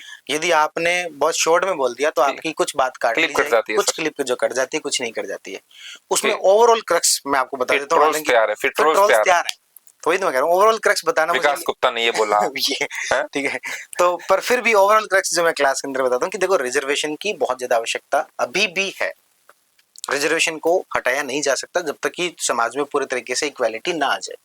हम कह सकते हैं कि कास्ट के आधार पर आज के समय में डिस्क्रिमिनेशन नहीं बचा, लेकिन बहुत सारे ऐसे क्षेत्र हैं जहां पर कि कास्ट के आधार पर आपको डिस्क्रिमिनेशन मिलता है। हालांकि कुछ क्षेत्रों में बहुत कम हो गया, पर अभी भी काफी जगह है सर, है, अभी भी है। इस बात को माना जाना चाहिए। बिल्कुल बिल्कुल माना जाना चाहिए। और खासतौर पर मैंने पश्चिमी राजस्थान में ज्यादा देखा है। जैसे हमारा जो एरिया गंगानगर हनुमानगढ़, वहां पर हमने कास्ट डिस्क्रिमिनेशन बहुत कम देखा, लेकिन पश्चिमी राजस्थान में और ज्यादा है। तो ये आप इसको पूरी तरीके से नेग्लेक्ट नहीं कर सकते। तो रिजर्वेशन की आवश्यकता है, लेकिन रिजर्वेशन के साथ प्रॉब्लम ये है कि जिस कैटेगरी को मिल रहा है उस कैटेगरी के अंदर भी जिसे मिलना चाहिए उसमें बहुत बड़ी प्रॉब्लम है। हाँ, यानी कि इंक्लूजन जो क्रीमिलियर हो चुका है जिस कैटेगरी में, शायद उसको फिर या तो छोड़ देना चाहिए। क्रीमिलियर का कॉन्सेप्ट सिर्फ ओबीसी में है। हाँ, शेड्यूल कास्ट शेड्यूल ट्राइब के अंदर आप ये कह रहे हैं कि उनमें भी होना चाहिए? उनमें भी होना चाहिए। हाँ, ये सुप्रीम कोर्ट ने भी कहा है जी, है ना। अभी ये किसी को लग सकता है कि आप ऐसे कैसे कह सकते हो, तो उसके लिए मेरे पास में यदि प्रॉपर आर्गुमेंट देने का समय हो तो फिर उसमें लंबा टाइम तभी मैंने कहा 2-3 घंटे लेता हूँ इस पूरे टॉपिक पर डिस्कस करने के लिए। सुप्रीम कोर्ट का भी जजमेंट ये है कि क्रीमी लेयर जो है शेड्यूल कास्ट शेड्यूल ट्राइब के अंदर भी होना चाहिए, ताकि उस वर्ग को उस रिजर्वेशन का फायदा मिले जिसके लिए डॉक्टर भीमराव अंबेडकर ने कल्पना की होगी। बिल्कुल। अभी भी मिल रहा है, लेकिन वो जो गति है वो बहुत धीमी है। मतलब उसी वर्ग के जो वंचित लोग हैं उन्हीं को फायदा मिलेगा, उन्हीं को ही मिलना चाहिए। लेकिन ऐसे वर्गों को जो अभी तक फायदा नहीं उठा पाए, जी, बहुत सारी ट्राइबल कम्युनिटीज ऐसी हैं जो कि इसका फायदा नहीं उठा पाई हैं। तो डॉक्टर भीमराव अंबेडकर ने जिसकी कल्पना की होगी, तो मैं ये जो भी बात कह रहा हूँ उसमें सिर्फ इतना चाहता हूँ कि डॉक्टर भीमराव अंबेडकर की जो कल्पना है उसकी गति को तेजी देने का समय जी, और इसके लिए इंक्लूजन एक्सक्लूजन की कुछ समस्या है उसे समाप्त किया जाए। बाकी रिजर्वेशन की जो पॉलिसी है वो भारतीय जो संविधान है, भारतीय जो राज्य व्यवस्था है, वो इक्वालिटी की बात करती है, समानता की बात करती है, और ऐसी समानता जो कि जैसी परिस्थिति है उसके साथ वैसा व्यवहार किया जाए, ना कि सबके लिए एक जैसा कानून। सबके लिए एक जैसा कानून के अंदर तो होता है कि सबको एक समान अवसर, लेकिन नहीं, जिसकी परिस्थिति अच्छी नहीं है उसको अतिरिक्त अवसर। जैसे कि हमने कहा कि हमारे यहाँ पर कोई दिव्यांग आता है तो हम जिसको इतने इतना ऑफ देंगे, तो कोई कह सकता है कि सबको ही होना चाहिए, उन्हीं को क्यों? तो उनकी परिस्थिति अलग है, उनके लिए चीजें और ज्यादा मुश्किल है। इसलिए सर आजकल एक एग्जाम के 4-4 पारियों में 6-6 पारियों में पेपर हो रहे हैं। फिर जब फाइनल रिजल्ट आता है तब किसी पारी में मार्क्स को बढ़ा दिया जाता है, किसी पेपर का ये माना जाता है कि हार्ड था इसलिए उसके मार्क्स को घटा दिया जाता है। पहली बात तो ये डिसाइड करना कि कौन सा पेपर टफ था और कौन सा पेपर इजी बहुत मुश्किल है, क्योंकि सवालों का जब बनता है पेपर तब ये आप कैसे डिसाइड करेंगे कि कौन सा क्वेश्चन हार्ड है और कौन सा क्वेश्चन इजी है, या अपन ये कैसे डिसाइड करें कि एक पेपर दूसरे पेपर के इक्विवेलेंट है, कि दोनों पेपरों में जो क्वेश्चन की जो टफनेस है वो इक्वल है। और अंततः ये होता है कि जो स्टूडेंट फेल हो जाते हैं वो ये कहते हैं कि हमारे तो उस पारी वाला पेपर था इसलिए हम फेल हो गए, अगर चौथी पारी वाला पेपर होता तो पास हो जाते। ये बहुत विवादास्पद मुद्दा है और स्टूडेंट्स को बहुत समस्याएं भी है इससे। तो इसमें जैसे पहले आरएस के अंदर भी एक ऑप्शनल सब्जेक्ट हुआ करता था, स्केलिंग की समस्या, स्केलिंग वाला। तो स्केलिंग वाली एक समस्या थी कि पेपर टफ आ गया तो फिर उसकी स्केलिंग हो गया, नंबर बढ़ गए। धीरे धीरे आरपीएससी ने उसको समाप्त कर दिया क्योंकि वो एक तरीके से डिस्क्रिमिनेशन था। तो नॉर्मलाइजेशन की प्रॉब्लम ये है कि स्टूडेंट्स, नंबर ऑफ स्टूडेंट ज्यादा है तो अलग अलग पारियों में करवाना पड़ता है। तो उसकी कोई एक अल्टरनेटिव मैकेनिज्म जो सरकार को निकालना चाहिए, जिसमें कि एक ही दिन में 2 अलग अलग शिफ्ट में पेपर करवा लिया जाए, मतलब कि पेपर की शिफ्टिंग जो है, शिफ्ट जो वो अलग अलग ना हो। नॉर्मलाइजेशन की प्रोसेस जितनी कम हो सके उतना ज्यादा बढ़िया है। या फिर इसका एक जो फॉर्मूला क्या है, तो उस फॉर्मूले को 2 में तो करवाएंगे तो फिर वही बात है, 2 पेपर करवाएंगे फिर तो वही समस्या हो जाएगी। 4 की वजह 2 में वो प्रॉब्लम हो जाएगी, बात तो वही पड़ेगी। बात तो वही है। हाँ, लेकिन इसमें ट्रांसपेरेंसी बढ़ाई जाए। अच्छा, वो फॉर्मूला क्या है वो बताया जाए। बाकी आरएस के अंदर और भी इसमें समस्या का समाधान हो गया। एसआई के अंदर भी था, पिछली बार 3 शिफ्ट के अंदर पेपर हुआ। हाँ। तो शायद जो सेकंड शिफ्ट थी, जहां तक मुझे ध्यान में आ रहा है, 14 सितंबर का पेपर, 13, 14, 15 ऐसे पेपर थे। हाँ। 14 सितंबर वाली जो शिफ्ट थी उसका पेपर थोड़ा टफ ज्यादा था, तो उसकी वजह से उनके स्कोर बढ़े। हमारे यहाँ पर एक सर है रणजीत सर, उनकी अच्छा। हिंदी में 200 में से 200 नंबर एसआई के अंदर, अच्छा। सब इंस्पेक्टर में, और सब इंस्पेक्टर में 4th रैंक है उनकी। उनके नंबर आए 194 हिंदी के अंदर, और वो नॉर्मलाइजेशन होकर 200 बन गए, 200 में से 200 हो गए। तो पेपर की टफनेस के आधार पर ये नंबर बढ़ाना, इससे अच्छा तो पेपर एक ही रख लिया जाए। हाँ। अब एसआई के कितने लोगों ने पेपर दिया? 6-7 लाख लोगों ने पेपर दिया, नहीं थे। और आरएस का पेपर भी इतने लोग देते हैं। बिल्कुल। जब आरएस का पेपर एक दिन में हो सकता है, तो एसआई वाला क्यों नहीं हो सकता? नंबर ऑफ कैंडिडेट्स लगभग बराबर है, तो अलग अलग शिफ्ट में करवाने का क्या सेंस है? तो जितने कम उसमें हो उतना ही बढ़िया, नॉर्मलाइजेशन की प्रोसेस से या तो हो ना, या हो तो फिर ट्रांसपेरेंसी के साथ। अगला सवाल फिर से पॉलिटिक्स से संबंधित ही है। आजकल भाषा विवाद बहुत गहराता जा रहा है। हर राज्य में अपनी मातृभाषा को लेके ज्यादा ही प्यार उमड़ रहा है। बोले हम अपनी मातृभाषा को रखेंगे, हम हिंदी क्यों बोले। या साउथ इंडिया में ये बहुत ज्यादा समस्या हो रही है, वैसे पहले से ही है, पर आजकल लोगों के दिमाग में वो मातृभाषा के प्रति पता नहीं क्यों ये ख्याल आ गया कि हिंदी को अवॉइड किया जाना चाहिए, क्योंकि हिंदी तो अकॉर्डिंग टू इंडियन कॉन्स्टिट्यूशन राष्ट्रभाषा है। हाँ, मतलब ये कह सकते हैं कि भी राजभाषा भारत के राजभाषा। संविधान के अनुसार है, हाँ। ऑफिशियल लैंग्वेज के तौर पर वो यूज की जाती है। जी। और जो अलग अलग स्टेट के अंदर है, ये क्षेत्रवाद का एक बिगड़ा हुआ रूप है, जिसके अंदर नेगेटिव वे के अंदर खुद की भाषा को इतनी ज्यादा प्राथमिकता दे देना कि दूसरे की भाषा जो ठीक ना लगे। इसके पीछे की सर मूल वजह अर्थव्यवस्था है। आपने कभी ये नहीं देखा होगा कि एक बड़े व्यापारी को, क्योंकि वो वहाँ की लोकल लैंग्वेज नहीं बोल रहा था, उसको पीट दिया। हाँ, ऐसा नहीं होता। ऐसा नहीं होता। होता किनके साथ है?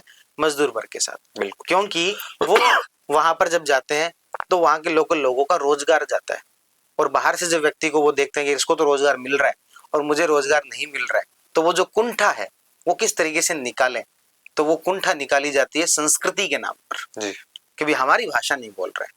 तो इसलिए तो वो एक्चुअल में रीजन जो है वो कहीं ना कहीं डराने का है, और इसके पीछे भाषा का जो प्रेम है वो एक कम मुद्दा है, क्योंकि किसी भी चीज का जो प्रेम है वो आपको हिंसा के लिए उत्साहित नहीं करता है।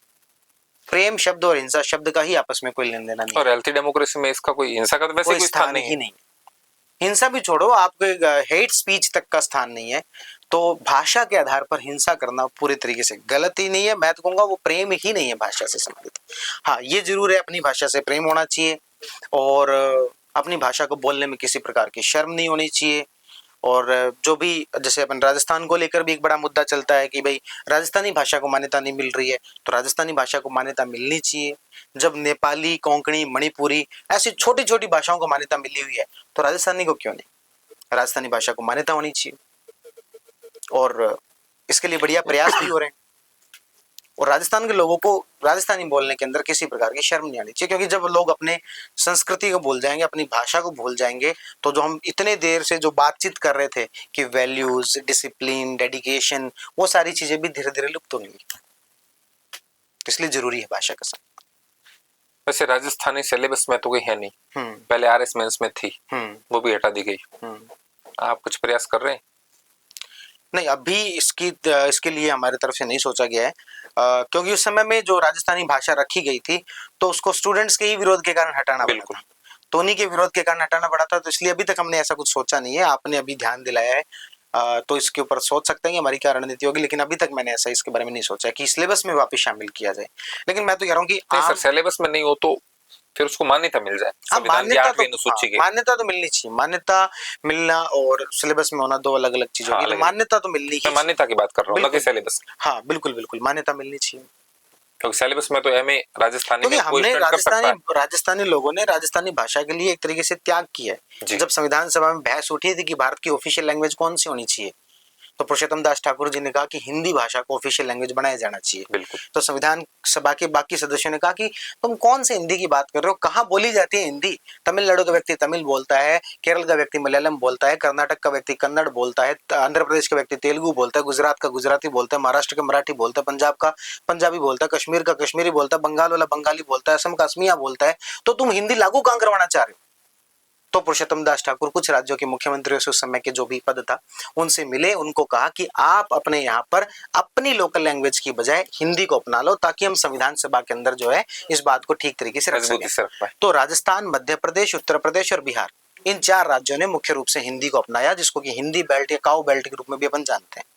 तो हमने तो त्याग किया हिंदी के लिए, और आज हमें हमारी ही भाषा के लिए जो आंदोलन करने पड़ रहे हैं। बिल्कुल 8 करोड़ की जनसंख्या जिस राज्य के अंदर ही राजस्थानी भाषा बोलती हो, राजस्थान और राजस्थान से बाहर के मिलाकर, जिस उसको जो है अपने जो जिस है राज्य का क्षेत्रफल भारत में सबसे ज्यादा है, सबसे बड़ा हो, उस राज्य की भाषा को मान्यता नहीं है।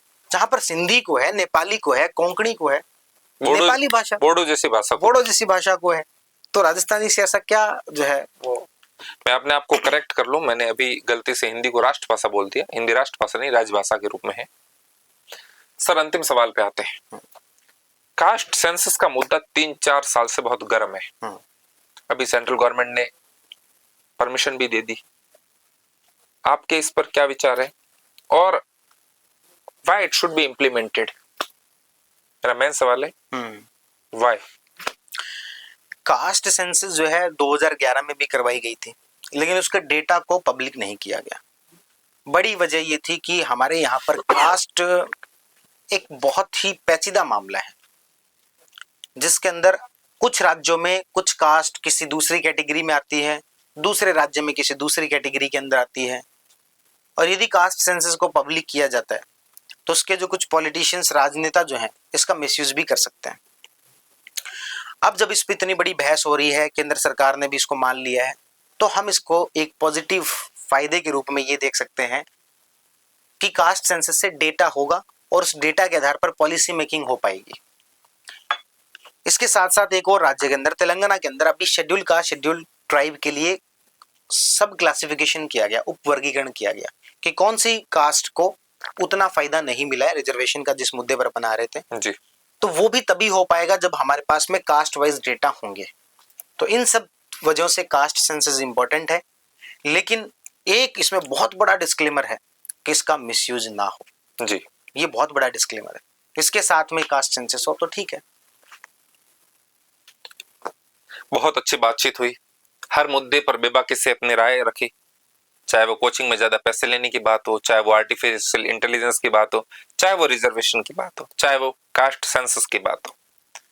हर मुद्दे पर हमने जो मुद्दे चर्चा में हैं, जो मुद्दे विवादास्पद भी हैं, विकास जी से बात करने की कोशिश की। इन्होंने अपने पक्ष रखे, तथ्यात्मक रूप से रखे, ये सबसे बड़ी बात है। और एक टीचर की खूबी ये होती है कि वो फैक्ट के बेस पे बात करता है, न कि डींगे हाँकता है। आपने हमें समय दिया, आपका बहुत बहुत धन्यवाद और आभार। धन्यवाद आपका और आपके दर्शकों का। बहुत जल्दी किसी और चर्चित हस्ती के साथ मिलेंगे किसी अगले पॉडकास्ट में। आपको उनके जीवन सफर से रूबरू करवाएंगे, आपको उनके जीवन के संघर्ष से सफलता तक के किस्से बताएंगे। तब तक जुड़े रहिए अल्टीमेट इंडिया के साथ। हमें दीजिए इजाजत। नमस्कार। जय माता जी की। तो हमारा पॉडकास्ट आज हुआ है अल्टीमेट इंडिया 360। इस पे ये बहुत जल्दी पॉडकास्ट आएगा, आप लोग इसको सुनिएगा और इनके यूट्यूब चैनल को आप लोग सब्सक्राइब करेगा। जय माता जी की, जय श्री राम।